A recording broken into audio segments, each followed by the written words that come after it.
Hi friends, today we're going to read chapter 19. It's a challenging chapter because we're talking about Jesus being sentenced to death and his crucifixion.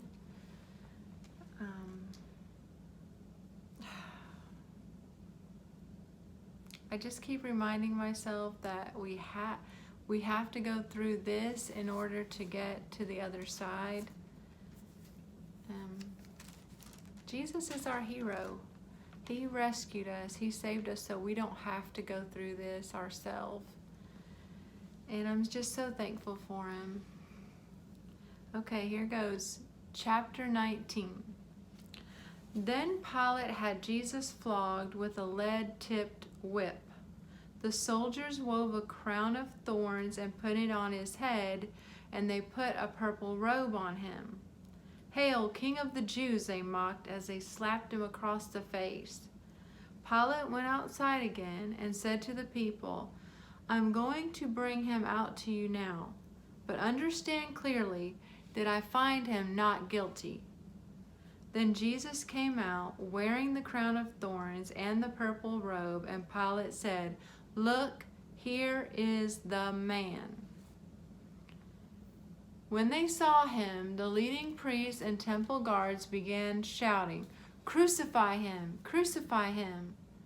"Take him yourselves and crucify him," Pilate said. "I find him not guilty." The Jewish leaders replied, "By our law he ought to die because he called himself the Son of God." When Pilate heard this, he was more frightened than ever. He believed. I think he believed. He took Jesus back into the headquarters again and asked him, "Where are you from?" But Jesus gave no answer. "Why don't you talk to me?" Pilate demanded. "Don't you realize that I have the power to release you or to crucify you?" Then Jesus said, "You would have no power over me unless it were given to you from above. So the one who handed me over to you has the greater sin." Then Pilate tried to release him, but the Jewish leaders shouted, "If you release this man, you are no friend of Caesar. Anyone who declares himself a king is a rebel against Caesar." When they said this, Pilate brought Jesus out to them again. Then Pilate sat down on the judgment seat on the platform that is called the Stone Pavement. It was now about noon on the day of preparation for the Passover, and Pilate said to the people, "Look, here is your king." "Away with him," they yelled. "Away with him! Crucify him!" "What? Crucify your king?" Pilate asked. "We have no king but Caesar," the leading priest shouted back. Then Pilate turned Jesus over to them to be crucified. So they took Jesus away, carrying the cross by himself. He went to the place called Place of the Skull. There they nailed him to the cross. 2 others were crucified with him, one on either side, with Jesus between them. And Pilate posted a sign on the cross that read, "Jesus of Nazareth, the King of the Jews." The place where Jesus was crucified was near the city, and the sign was written in Hebrew, Latin, and Greek so that many people could read it.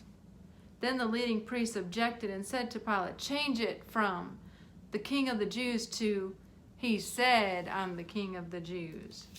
Pilate replied, "No, what I have written, I have written." When the soldiers had crucified Jesus, they divided his clothes among the 4 of them.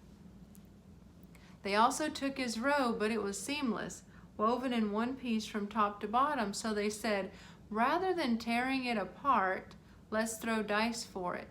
This fulfilled the scriptures that says, "They divided my garments among themselves and threw dice for my clothing." So that is what they did. Standing near the cross were Jesus' mother and his mother's sister, Mary, the wife of Clopas, and Mary Magdalene. When Jesus saw his mother standing there beside the disciple he loved, he said to her, "Dear woman, here is your son." And he said to this disciple, "Here is your mother." And from then on, this disciple took her into his home. Jesus knew that his mission was now finished, and to fulfill Scripture, he said, "I am thirsty." A jar of sour wine was sitting there, so they soaked a sponge in it, put it on a hyssop branch, and held it up to his lips. When Jesus had tasted it, he said, "It is finished." Then he bowed his head and released his spirit. It was the day of preparation, and the Jewish leaders didn't want the bodies hanging there the next day, which was the Sabbath, and a very special Sabbath, because it was the Passover. So they asked Pilate to hasten their deaths by ordering that their legs be broken. Then their bodies could be taken down. So the soldiers came and broke the legs of the two men crucified with Jesus, but when they came to Jesus, they saw that he was already dead. So they didn't break his legs. One of the soldiers, however, pierced his side with a spear, and immediately blood and water flowed out. This report is from an eyewitness giving an accurate account. He speaks the truth so that you also can believe. These things happen in fulfillment of the Scriptures that say, "Not one of his bones will be broken," and they will look on the one they pierced. Afterward, Joseph of Arimathea, who had been a secret disciple of Jesus because he feared the Jewish leaders, asked Pilate for permission to take down Jesus' body. When Pilate gave permission, Joseph came and took the body away. With him came Nicodemus, the man who had come to Jesus at night. He brought about 75 pounds of perfumed ointment made from myrrh and aloes.